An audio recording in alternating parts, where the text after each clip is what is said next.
Let's crack it with Unacademy, India's largest learning platform, जिसमें कि आप सभी एग्जाम्स की तैयारी कर सकते हैं। सब्सक्राइब करें अभी और मेरा कोड यूज करें हरदयाल कुशवा, जिसमें कि आपको 10% का सीधा डिस्काउंट मिलेगा। अनअकैडमी पर प्राइस हाइक होने वाले हैं एमपीपीएससी वेपन्स की कैटेगरी के, तो जो भी बच्चे लेना चाहते हैं फटाफट इसमें सब्सक्रिप्शन ले लें। 5,000, 9,000, 11,000 और 16,000, और ये प्राइस हाइक का लास्ट डे है 8 सितंबर। तो इससे पहले कि ये प्राइस हाइक हो फटाफट ज्वाइन कर लें, जिसमें कि आप कोड इस्तेमाल कीजिए मेरा हरदयाल कुशवा, जिससे कि आपको 10% का डिस्काउंट सीधा मिलेगा और आप ज़्यादा से ज़्यादा एग्जाम्स की तैयारी अनअकैडमी के प्लेटफॉर्म पर कम कीमत पर कर पाएंगे। अनअकैडमी पर अभी नया announcement, boost your MPPSC test preparations with these offer, जिसमें कि 24 महीने में आपको 4 महीने का सब्सक्रिप्शन फ्री मिल रहा है और 12 महीने के सब्सक्रिप्शन पर आपको 3 महीने का फ्री मिल रहा है।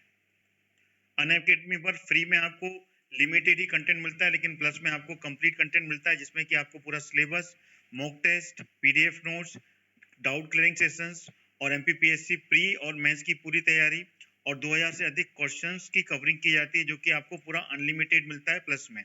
तो one of the best benefit you will subscription, जिसमें कि आपको पूरा एग्जाम की तैयारी की जाती है और साथ में मेरा कोड यूज करेंगे तो आपको 10% का डिस्काउंट मिलेगा, जो कि है हरदयाल कुशवा कैपिटल लेटर में। बेनिफिट सब्सक्रिप्शंस के, जिसमें कि आप अपनी टीचर मनपसंद टीचर से पढ़ सकते हैं। स्ट्रक्चर लर्निंग होती है यहाँ पर, सभी बैच कोर्स अलग अलग एग्जाम्स के यहाँ पर कंडक्ट किए जाते हैं। यहाँ पर आपको डाउट क्लियरिंग मिलती है, पोल कमेंट्स क्विज के द्वारा आप इंटरेक्शन कर सकते हैं। एक ही सब्सक्रिप्शन में सभी एजुकेटर से सिंगल कैटेगरी के, जिसमें कि आप पढ़ाई कर सकते हैं उनके द्वारा, वीडियो को ऑफलाइन देख सकते हैं डाउनलोड करके, और पीडीएफ भी यहाँ पर डाउनलोड करके आप रिविजन कर सकते हैं। अनअकैडमी पर स्कॉलरशिप असेसमेंट टेस्ट 2020-21 का हर संडे कंडक्ट हो रहा है, जिसमें कि आप अप टू 50% डिस्काउंट मिलेगा टॉप 100 रैंक होल्डर्स को, जो कि सुबह 10 बजे होता है और रात में 8 बजे हर संडे कंडक्ट किया जाता है। अनअकैडमी पर एमपीपीएससी मेंस का मॉक टेस्ट की सीरीज विथ एनालिसिस सेशन चलती है। एमपीपीएससी एमपीजी के ब्रह्मास्त्र के नाम से ये कंटेंट चलता है, जिसमें कि weekly revision test series conduct हो रही है। Daily T20 free test series, जो कि Monday to Friday 20 current affairs के साथ में कंटिन्यू जी चल रही है, तो इसमें भी आप ज्वाइन करके करंट अफेयर्स की तैयारी कर सकते हैं। गुरु मार्गदर्शन daily free mock test series, जिसमें कि आप पूरा कंप्लीट मॉक टेस्ट की सीरीज साथ में तैयारी कर सकते हैं। एमपीपीएससी प्रीलिम्स T20 का सी सेट की प्रैक्टिस तैयारी, इसमें भी आप पार्टिसिपेट कर सकते हैं हर संडे। बैच कोर्स, जो कि एमपीपीएससी प्रीलिम्स और मेंस की तैयारी यहाँ पर आंसर राइटिंग के साथ में की जा रही है, जो कि 8 तारीख से स्टार्ट हो चुका है, जिसमें कि एमपी के टॉप एजुकेटर्स आपको पढ़ाएंगे। प्रीलिम्स और मेंस की पूरी तैयारी कराई जाएगी, साथ में डेडिकेटेड डाउट क्लियरिंग सेशन रहेंगे, और इसमें आपको पीडीएफ भी हर कोर्स हर टॉपिक की मिलेगी। तो तुरंत ज्वाइन करें। मेरा रेफरल कोड हरदयाल कुशवा, जो कि नीचे लिखा हुआ है, उसको लगाना है आपको, जिससे कि आपको 10% का डिस्काउंट मिलेगा। मिशन एमपीपीएससी 2020 की 2 साल का फाउंडेशन कोर्स प्रीलिम्स और मेंस की तैयारी के लिए आंसर राइटिंग के साथ में हिंदी मीडियम के लिए किया जा रहा है। तो जो बच्चे ज्वाइन करना चाहते हैं फटाफट ज्वाइन करें। 8 सितंबर से ये स्टार्ट होगा। प्लस में आपको भरपूर तैयारी करने को मिलेगी, पूरे 2 साल का है, यानी कि जो मिशन 2022 का एमपीपीएससी है उसके लिए पूरी तैयारी यहाँ पर आपको करने को मिलेगी। लिंक दिया हुआ है, इस लिंक के द्वारा आप ज्वाइन कर सकते हैं, और मेरा कोड लगाना नहीं भूलिएगा हरदयाल कुशवा, जिससे कि आपको 10% का डिस्काउंट मिलेगा। टारगेटेड एमपीपीएससी प्रीलिम्स 2021 की जीएस की तैयारी एमपीपीएससी वेपन्स की कैटेगरी में की जा रही है। 75 डेज का कोर्स है, जो कि अभी 2020-21 का जो एमपीपीएससी होने वाला है 9 सितंबर से ये बैच चालू होने वाला है। तो ज्वाइन करें प्लस को, और भरपूर तैयारी आप यहाँ पर कर सकते हैं। जो बैच अगस्त में स्टार्ट हुए हैं उनका भी एक्सेस आपको पूरा मिलेगा, और जो बैच सितंबर में स्टार्ट हो चुके हैं और जो होने वाले हैं और साथ में आगे कंप्लीट पूरे महीने में होंगे, उन सभी का एक्सेस आपको मिलेगा अगर आप प्लस की यूजर्स बनेंगे, और सारे बैच से आप भरपूर सभी एग्जाम्स की तैयारी यहाँ पर कर पाएंगे। अनअकैडमी पर सब्सक्रिप्शन के वेरिएशन 1 महीने से लेकर 3 महीने, 6 महीने, 12 महीने और 24 महीने के हैं। तो इसमें आप ज्वाइन करके मेरा रेफरल कोड डालिएगा आप, जो कि कोड है सामने हरदयाल कुशवा, इसको आपको लगाना है। लगाने के बाद में प्रोसीड टू पे का बटन जैसे क्लिक करेंगे, यू विल गेट 10% डिस्काउंट। उसके बाद में आप प्लस की यूजर्स बनकर सभी एग्जाम्स की तैयारी यहाँ से भरपूर तरीके से कर पाएंगे। 10% का डिस्काउंट आपको मेरा रेफरल कोड हरदयाल कुशवा लगाने पर सीधे मिलेगा। अनअकैडमी का नया फीचर लाइव क्विज, जिसमें कि आप पार्टिसिपेट कर सकते हैं। Practice question set test series conduct होती है यहाँ पे, जिसमें कि आप पार्टिसिपेट कर सकते हैं। अनअकैडमी पर वर्चस्व नाम की मैगजीन, जो कि 15 दिन का करंट अफेयर की मैगजीन है, और ये प्लस के यूजर्स के लिए अवेलेबल होगी, जिसमें कि आप प्लस के सब्सक्रिप्शन लेने के बाद में इस मैगजीन को एक्सेस कर करंट अफेयर्स की तैयारी कर सकते हैं। अनअकैडमी पर live class features, PDF, notes भी यहाँ पर अवेलेबल होते हैं हर टॉपिक के, टॉपिक वाइज पूरे कोर्सेज में। लाइव क्लास में आप एमसीक्यूज के माध्यम से अपने क्वेश्चंस की, अपने एग्जाम्स की तैयारी चेक कर सकते हैं, जिसमें कि पोल में पार्टिसिपेट कर ABCD में आपको आंसर देना है और अपने एग्जाम की भरपूर तैयारी यहाँ पर आप कर पाएंगे। सभी डाउट्स यहाँ पर क्लियर होते हैं, जिसमें कि आपको सारे डेडिकेटेड डाउट क्लियरिंग सेशन चलते हैं और हर सब्जेक्ट पर आपके डाउट यहाँ पर क्लियर होते हैं। अनअकैडमी पर वीकली और मेगा क्विज भी कंडक्ट होती है, जिसमें कि पार्टिसिपेट करके आप एग्जाम्स के लेवल को यहाँ पर भी आप चेक कर सकते हैं और अपने एग्जाम्स की प्रिपरेशन, पूरी तैयारी यहाँ पर आप चेक कर सकते हैं। तो अभी सब्सक्राइब करें और प्लस की यूजर्स बनकर भरपूर तैयारी कर सकते हैं MPPSC और व्यापम्स के सभी एग्जाम्स की। तो लेट्स क्रैक इट। और मेरा कोड लगाना बिल्कुल ना भूलिएगा, जो कि हरदयाल कुशवा आपको यहाँ पर दिख रहा है, जिसको लगाकर आप 10% का डिस्काउंट सीधे पाएंगे। So let's crack it with the Unacademy. पूर्वी और पश्चिमी तट को अगर हम भारत की बात करें तो भारत 3 सीमाओं पर 3 तरफ से समुद्र से घिरा हुआ है और इसको भारत की पूर्वी और पश्चिमी तट की सीमा पर भू आकृति के आधार पर, भारत की जो भू आकृति है, भूमि का जो आकार है, उस आकार के हिसाब से भारत की जो तटीय सीमा है, तटीय मैदान को, ठीक है ना, तटीय मैदान को 3 भागों में विभाजित किया गया है। क्या? तटीय मैदान को 3 भागों में विभाजित किया गया है। 3 भाग, ठीक है, 3 भागों में विभाजित किया गया है। 3 भाग कौन कौन से हैं? 3 भाग है गुजरात या फिर काठियावाड़ का तटीय मैदान। पहला भाग है गुजरात या काठियावाड़ का मैदान, या काठियावाड़ का मैदान, ठीक है ना। दूसरा मैदान जो है वो है पश्चिमी तटीय मैदान, पश्चिम तटीय मैदान,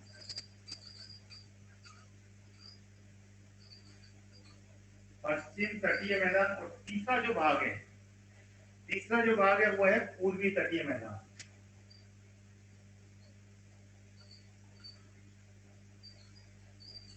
ठीक है, तो भारत की भू आकृति के आधार पर, ठीक है ना, भारत में जो तटीय मैदान है उनको 3 भागों में विभाजित किया गया है। गुजरात का या फिर काठियावाड़ का तटीय मैदान, पश्चिमी तटीय मैदान और पूर्वी तटीय मैदान।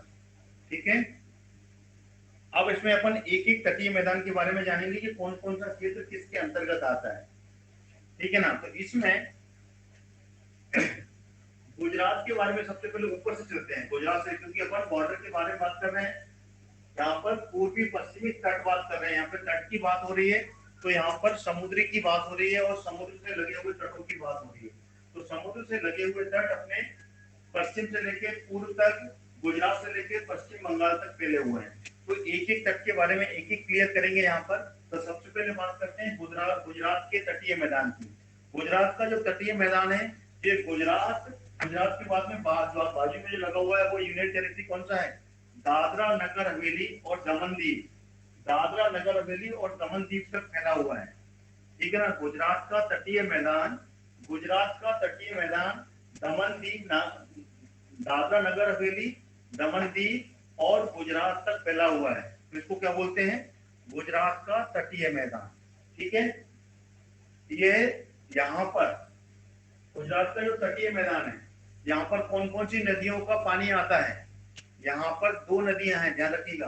गुजरात के तटीय मैदान में घूमते हुए 2 नदियों का, यहाँ पर नदियों के निक्षेप मिलते हैं, 2 नदियों के निक्षेप मिलते हैं। वो 2 नदियां कौन कौन सी हैं गुजरात के तटीय मैदान में? वर्बली बताऊंगा मैं आपको इसको, ठीक है ना, क्योंकि यहाँ पे बोर्ड में लिखूंगा तो बहुत ज्यादा हो जाएगा। छोटा सा बोर्ड है। 2 नदियां हैं जो गुजरात के तटीय मैदान में आती हैं। एक नदी है माही और दूसरी है साबरमती। 2 नदियों के यहाँ पर, ठीक है ना, 2 नदी मुख्य हैं, बाकी यहाँ पर अन्य नदियां भी आती हैं जो खंबात की खाड़ी से गिरती हैं, उसमें नर्मदा भी है और ताप्ती भी है, लेकिन प्रमुखता से यहाँ पर माही और साबरमती नदी के बारे में जानकारी मिलती है। और उसके बाद में माही, साबरमती, नर्मदा का भी निक्षेप यहाँ पर आता है, ताप्ती का भी आता है। नर्मदा, ताप्ती, माही, साबरमती, कौन कौन सी? नर्मदा गुजरात तटीय मैदान में जो नदियों के निक्षेप मिलते हैं वो कौन कौन से हैं यहाँ पर आकर मिलते हैं? नर्मदा नदी, माही नदी, ताप्ती नदी और साबरमती नदी गुजरात के तटीय मैदान में, ठीक है ना। और इसके दक्षिण में, ठीक है ना, अगर हम इसकी बात करें, ये तो हो गया पश्चिमी क्षेत्र। गुजरात का दक्षिणी क्षेत्र कौन सा होगा? गुजरात का दक्षिणी क्षेत्र ये ऊपर उत्तर का क्षेत्र हो गया और नीचे वाला क्षेत्र दक्षिण का कहला गया। गुजरात के दक्षिण में अरब सागर, गुजरात के दक्षिण में अरब सागर और पश्चिम में, गुजरात के दक्षिण में अरब सागर, ठीक है ना, और पश्चिम में काठियावाड़ प्रायद्वीप है, ठीक है। गुजरात के दक्षिण में अरब सागर और गुजरात के पश्चिम में काठियावाड़, कौन सा? काठियावाड़ प्रायद्वीप है, याद रखिएगा। गुजरात के दक्षिण में अरब सागर, गुजरात के पश्चिम में काठियावाड़ प्रायद्वीप स्थित है, ठीक है। ये क्लियर हो गया। अगला पॉइंट चलते हैं। अगर हम भारत के पश्चिम तट की बात करें, भारत के पश्चिम तट में पश्चिम घाट, भारत के पश्चिम तट में पश्चिम घाट और अरब सागर के बीच, भारत के पश्चिम घाट और अरब सागर के बीच में एक सुखड़ा हुआ, एक बहुत ही ज्यादा संकीर्ण मैदान है, सुखड़ा हुआ मैदान स्थित है, ठीक है ना। अरब सागर में पश्चिमी तट पर बात करें तो भारत के पश्चिमी घाट में अरब सागर के बीच में, ठीक है ना, और पश्चिमी घाट के बीच में एक सुखड़ा हुआ यानी कि संकीर्ण मैदान का भाग यहाँ पर पाया जाता है, ठीक है ना। और वो उस मैदान को 3 भागों में विभाजित किया गया है, ठीक है ना। जो सुखड़ा हुआ भाग है जो कि पश्चिमी घाट में अरब सागर, ठीक है ना, पश्चिमी घाट तथा अरब सागर के बीच में सुखड़ा हुआ भाग संकीर्ण एक मैदान पाया जाता है, उनको 3 भागों में विभाजित किया गया है। एक भाग है उत्तरी भाग, दूसरा है मध्य भाग और तीसरा है दक्षिणी भाग, ठीक है। अलग पॉइंट बना रहा हूं यहाँ पर, याद कर लीजिएगा, ठीक है। पश्चिमी तट में क्या बताया मैंने? गुजरात की, ये अपन पश्चिमी तट की बात कर रहे हैं, पश्चिमी तट को 3 भागों में विभाजित किया गया है, ठीक है। और यहाँ पर कहां तक? गुजरात के अरब सागर, ठीक है ना, अरब सागर और कहां पर? ये पश्चिमी घाट कहलाया है और यहाँ पर गया अरब सागर, ये वाला अरब सागर और पश्चिमी घाट के बीच में का जो मार्ग है वो सुखड़ा हुआ मैदान वहां पर स्थित है। उन सुखड़े हुए मैदान को 3 भागों में विभाजित किया गया है। 3 भाग कौन कौन से इसमें?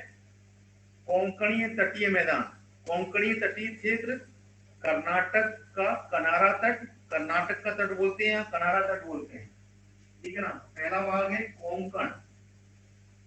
कोंकण तट, दूसरा जो है उसको कर्नाटक का तट या फिर कनारा तट बोलते हैं। क्या बोलते हैं? कनारा तट या फिर कर्नाटक का तट, क्योंकि पूरा क्षेत्र कोंकण जो कि गोवा के पास में है, फिर कर्नाटक और उसके बाद में नीचे वाला क्षेत्र जिसको बोलते हैं मालाबार तट, जो कि नीचे आता है अपना महाराष्ट्र के अंतर्गत, ठीक है। इसका ऊपर का क्षेत्र जो कहलाता है वो उत्तरी क्षेत्र कहलाता है। ऊपर वाला क्षेत्र उत्तर का क्षेत्र हो गया, बीच वाला क्षेत्र मध्य का हो गया और नीचे वाला क्षेत्र हो गया वो दक्षिण का क्षेत्र कहला गया। तो ऊपर वाला क्षेत्र जो हो गया वो हो गया कोंकण का तट, उसके बाद में कर्नाटक का क्षेत्र कनारा तट या फिर कर्नाटक तट कहला गया, और नीचे वाला क्षेत्र जो कि नीचे है वो मालाबार तट कहलाता है, जो कि दक्षिण का भाग कहलाता है। कौन सा? मालाबार तट, मालाबार तट कहलाता है, ठीक है। यहां तक क्लियर हो गया। इसमें अगर हम कनारा तट की बात करें, कनारा तट की बात करें तो कनारा तट का जो विस्तार है, कनारा तट का जो विस्तार है वो गोवा से लेके मैंगलुरु, मैंगलुरु कहां पर है? मैंगलुरु जो कि कर्नाटक में स्थित है। कनारा तट का विस्तार गोवा से लेके, कहां से?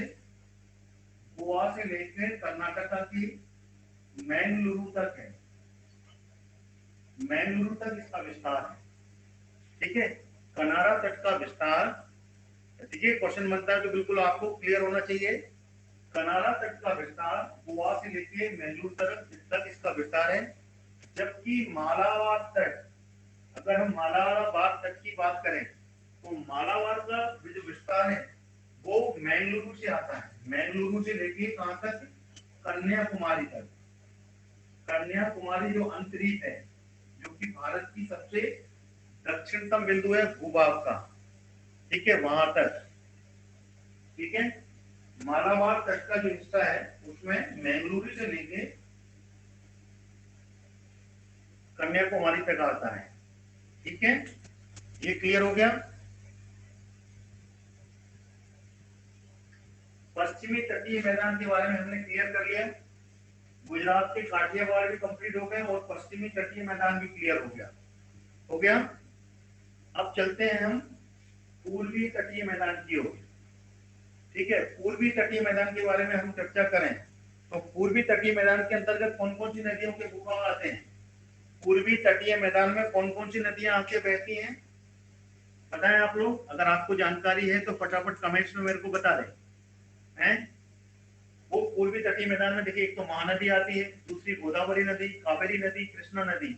पूर्वी तटीय मैदान में इनका आवास क्षेत्र बनता है कि नहीं बनता? आप लोगों ने बिल्कुल पढ़ा होगा और मैंने भी आपको बताया है जब मैंने आपको इसके बारे में थोड़ा सा क्लियर किया था 20 की क्लासेस में। तो यहाँ पर जो नदियां का प्रवाह रहता है वो है गोदावरी, कावेरी, कृष्णा और उनकी सहायक नदियां, और साथ में महानदी जो ऊपर छत्तीसगढ़ से नीचे आती है। ठीक है, छत्तीसगढ़ से नीचे उड़ीसा से होती हुई आती है, उन सभी का आवास पूर्वी तटीय मैदान में बनता है। ठीक है, और पूर्वी तटीय मैदान में इन सभी नदियों के कारण, पूर्वी तटीय मैदान में इन सभी नदियों के कारण डेल्टा का निर्माण होता है। किसका? डेल्टा। डेल्टा का मतलब होता है जब नदियां अपने फ्लो में आती हैं तो डेल्टा में यहाँ पर फ्लो धीमा हो जाता है। डेल्टा जहाँ पे बनता है वहां पे नदियां छोटी छोटी धाराओं में विभाजित हो जाती हैं, यानी कि आगे फैलते हुए मैदानी क्षेत्र में इसका भाग चौड़ा हो जाता है, तो छोटे छोटे भागों में विभाजित होकर ये डेल्टा का निर्माण करती है। और यहाँ से ये नदियां गुजरती हैं, वहां की जो भूमि होती है वो काफी ज्यादा क्या होती है, उपजाऊ भूमि कहलाती है। डेल्टा का निर्माण करती हुई वो उपजाऊ भूमि का निर्माण करती हैं। ठीक है ना, तो इन क्षेत्रों में जो नदियां आती हैं उन क्षेत्रों की भूमि काफी ज्यादा उपजाऊ होती है। ठीक है, महानदी, गोदावरी, कृष्णा, कावेरी, ठीक है ना, इन नदियों के से डेल्टा के द्वारा जो निर्मित जो तट है वो सारे के सारे उपजाऊ तट कहलाते हैं, यानी कि सभी जगह पे अच्छी खेती होती है, उपजाऊ तट के रूप में जाने जाते हैं वो। ठीक है, इसमें महानदी, एक पॉइंट और याद रखिएगा, महानदी और कृष्णा नदी के बीच का जो मैदान है, महानदी और कृष्णा नदी जो कि महाराष्ट्र से आती है और महानदी जो कि ऊपर छत्तीसगढ़ से आती है, इन दोनों की नदियों से जो मैदान बनता है, इन दोनों नदियों का जो मैदानी क्षेत्र है उसको अन्य नाम से भी पुकारा जाता है, जिसको उत्तरी सरकार, किस नाम से जाना जाता है? उत्तरी सरकार या फिर नॉर्थन सरकार के नाम से जानते हैं। किस नाम से? उत्तरी सरकार या फिर नॉर्थन सरकार के नाम से जाना जाता है, जो कि महानदी और कृष्णा नदी के मैदान होते हैं। ठीक है, यहां तक क्लियर हो गया। अगर हम पूर्वी तट के बारे में बात कर रहे हैं तो इसमें पूर्वी तट में कोरामंडल तट भी आता है। कौन सा आता है? कोरामंडल तट, जो कि यहाँ पर पूर्व में स्थित है। कोरामंडल तट का विस्तार, कोरामंडल तट का जो विस्तार है भारत के दक्षिणी प्रायद्वीप के दक्षिण पूर्व भाग में, कौन से? दक्षिण पूर्वी भाग में कोरामंडल तट का जो विस्तार है भारत के दक्षिण और पूर्वी भाग में आंध्र प्रदेश से, कहां से? आंध्र प्रदेश का जो हिस्सा है, मैंने यहाँ पे बॉर्डर बताया ना आपको, ये जो हिस्सा है, ये वाला जो हिस्सा है ये आंध्र प्रदेश का बताया, ये यूपी लिखा हुआ। आंध्र प्रदेश के कहां से? दीवू, कृष्णा डेल्टा, यहाँ पे की कृष्णा नदी का डेल्टा बनता है, कोरामंडल तट कहलाता है। ठीक है ना, याद कर लीजिएगा, नोट कर लीजिएगा इसको। कोरामंडल जो क्षेत्र होता है कोरामंडल तट का विस्तार जो है वो आंध्र प्रदेश के कृष्णा नदी का यहाँ पर डेल्टा बनता है। कृष्णा नदी का यहाँ पर डेल्टा जो बनता है उस डेल्टा के पास से लेके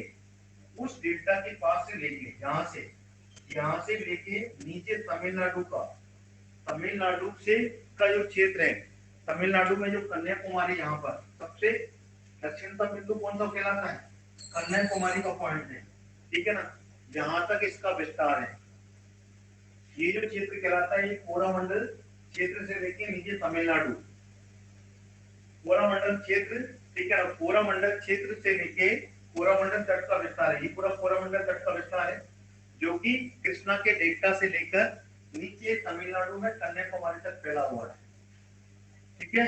इसको क्या बोलते हैं, कोरामंडल तट, नोट कर लीजिएगा, याद कर लीजिएगा, ठीक है ना। कृष्णा नदी के डेल्टा से लेकर कन्याकुमारी तक फैला हुआ जो तट है वो तट कोरामंडल तट कहलाता है, ठीक है।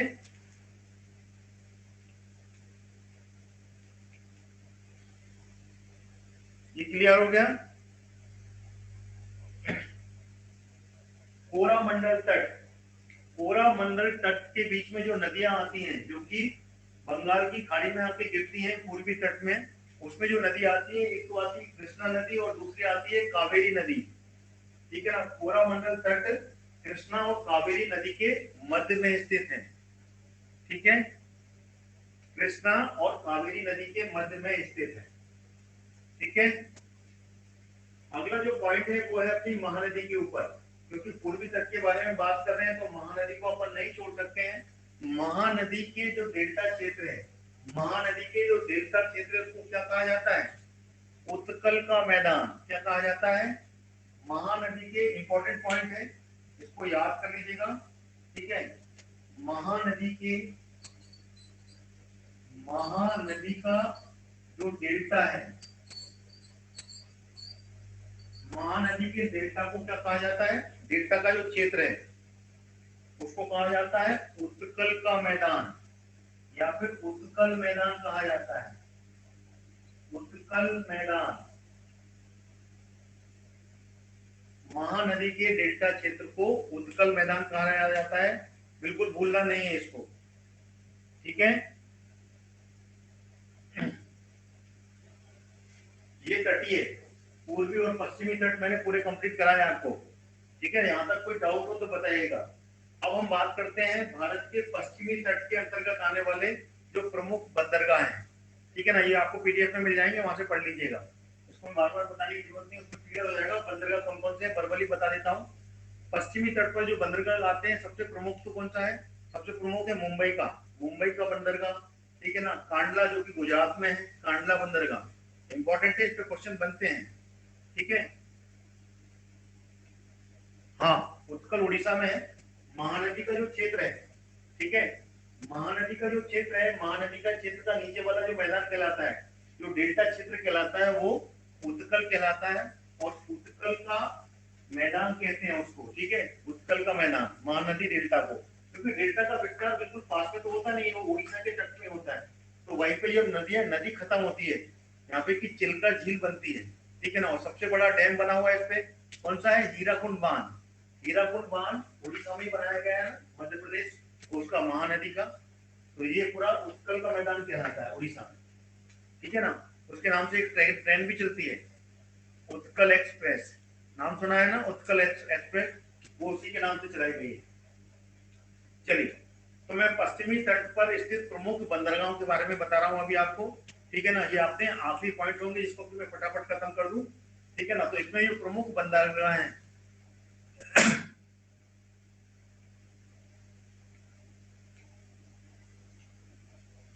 अच्छा उसी से आप अमरकंटक होके आए थे, चलिए बढ़िया, बहुत बढ़िया। पश्चिमी तट पर स्थित प्रमुख जो बंदरगाह है उसमें मुंबई में स्थित है, ठीक है ना, एक बंदरगाह। दूसरा है कांडला बंदरगाह जो कि गुजरात में है, ठीक है ना। मुर्मू गांव बंदरगाह गोवा में है। जवाहरलाल नेहरू बंदरगाह महाराष्ट्र में है। जंजीरा बंदरगाह, ये सारे पश्चिमी तट के बंदरगाह हैं। जंजीरा बंदरगाह उडुपी कर्नाटक, कोचीन केरल में, ठीक है। और न्यू मैंगलोर बंदरगाह ये प्रमुख बंदरगाह के अंतर्गत आते हैं जो कि पश्चिमी तटीय क्षेत्र के अंतर्गत आते हैं, ठीक है ना, तटीय क्षेत्र की बंदरगाह है प्रमुख बंदरगाह। इसी तरीके से अगर हम पूर्वी बंदरगाहों के बारे में बात करें तो पूर्वी बंदरगाह में प्रमुख बंदरगाहों के रूप में अगर आता है तो वो आता है सबसे पहला विशाखापट्टनम का बंदरगाह। विशाखापट्टनम का बंदरगाह जो कि कहां पर है, आंध्र प्रदेश में। आंध्र प्रदेश में स्थित है विशाखापट्टनम का बंदरगाह, ठीक है। उसके बाद में पश्चिम बंगाल में हल्दिया बंदरगाह, पश्चिम बंगाल का हल्दिया बंदरगाह, उड़ीसा का पारादीप बंदरगाह, ठीक है ना, एन्नोर तमिलनाडु, ठीक है ना, और न्यू तोतीकोरिन क्या नाम है, न्यू तोतीकोरिन तमिलनाडु में स्थित है प्रमुख बंदरगाह। कौन कौन से बताया पूर्वी तट के मैंने, पारादीप, विशाखापट्टनम, हल्दिया, हल्दिया जो कि पश्चिम बंगाल में है, पारादीप जो कि उड़ीसा में है, विशाखापट्टनम जो कि आंध्र प्रदेश में है, और एन्नोर जो कि तमिलनाडु में है, और न्यू तोतीकोरिन जो कि तमिलनाडु में है, ठीक है ना। एन्नोर, न्यू तोतीकोरिन ये दोनों तमिलनाडु में है, ठीक है, और विशाखापट्टनम जो कि आंध्र प्रदेश में है, ठीक है। सबसे गहरा बंदरगाह है विशाखापट्टनम। विशाखापट्टनम का जो बंदरगाह है सबसे गहरा बंदरगाह के रूप में जाना जाता है, और प्राकृतिक बंदरगाह के रूप में महाराष्ट्र मुंबई का जो बंदरगाह है वो प्राकृतिक है, नेचुरल है, ठीक है ना, नेचुरल बना हुआ बंदरगाह है वो जो मुंबई का है। तो ये सारे बंदरगाह हैं जो कि पूर्वी तट और पश्चिमी तट पर स्थित हैं। ये सारे बंदरगाहों की लिस्ट आपको पीडीएफ में भी मिल जाएगी, उससे भी आप नोट कर लीजिएगा, ठीक है। तो बताइए यहाँ तक जो कि मैंने तटीय लिखा और पूर्वी पश्चिमी तट के बारे में बताया, इसमें कोई डाउट?